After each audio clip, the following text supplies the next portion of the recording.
Hello everyone, welcome back to my another mini blog. তো আজকে বেরিয়ে পড়েছিলাম সকাল সকাল কলেজ যাওয়ার জন্য। আজ লাস্ট ডে ছিল এনএসএস ক্যাম্পে। তো আজকে আমার যেতে একটু লেটই হয়েছিল, তো সবাই প্রায় পৌঁছে গিয়েছিল। গিয়ে দেখে একটা সিনেমা দেখানো হচ্ছে। তো আজকে আমাদের ডেস্টিনেশন ছিল বাগবাজার মায়ের ঘাট। ওই দিকে যাব আমরা ক্লিনিং করতে। তো যেমন বলা তেমন কাজ, এনএসএস এর কস্টিউম পরে আমরা বেরিয়ে পড়েছিলাম বাগবাজার মায়ের ঘাটে যাওয়ার জন্য। এই যে আমাদের আরেকটা ব্লগার ব্লগ করছে। আজ গরমটাও ভীষণ পড়েছিল, তো কেউ ছাতা ছাড়া হাঁটাই যাচ্ছিল না। বেশিক্ষণ হাঁটলে মনে হচ্ছিল মাথা ঘুরছে। তো যাই হোক, বাগবাজার মায়ের ঘাটের কাছাকাছি প্রায় চলেই এসেছি আমরা।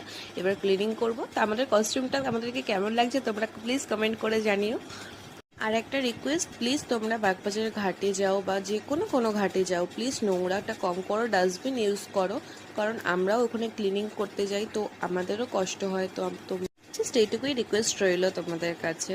তো যাই হোক, আমরা পৌঁছে গিয়েছিলাম। তো আমরা আমাদের মতো কাজ শুরু করে দিয়েছিলাম ক্লিনিং করার জন্য। তা আমাদের এটা কাজটা মিটে গেলে আমরা চলে যাবো আবারও কলেজের জন্য। তো দেখো তোমরা, ভিউটা কত সুন্দর লাগছিলো সেদিনকে, বাট গরমটাও সেরকমই পড়েছিল। তো যাই হোক, আমাদের কাজ মিটে গিয়েছিল, আমরা আবারও কলেজে চলে এসেছিলাম। এসে খাওয়া দাওয়া শুরু করে দিয়েছিলাম। দেখো মুখ চোখ পুরো কালো হয়ে গেছে, এত গরম পড়েছিল। তারপর এক বিশেষ অতিথি এসেছিলেন আমাদের সাথে সময় কাটানোর জন্য।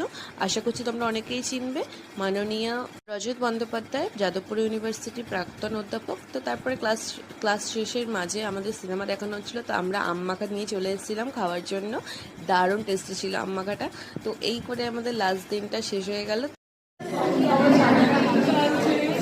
তো ভাই, এনএসএস ক্যাম্প শেষ গাইস, খুব ভালো হয়েছে, শুধু অঙ্ক ক্লাসটা ছিল। কিছু বক্তব্য?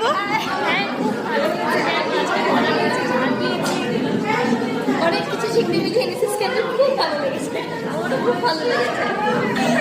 কিছু বলতে? তো আমাদের এনএসএস ক্যাম্পের লাস্ট ডের খাবার নিয়ে আমরা বেরিয়ে পড়েছিলাম বাড়ি আসার উদ্দেশ্যে। তো আজকের মতো ভিডিওটা এটুকুই থাকলো, দেখা হচ্ছে নেক্সট ব্লগে। ভিডিওটা ভালো লাগলে লাইক করে দিও, চ্যানেলটাকে সাবস্ক্রাইব করে দিও। টাটা।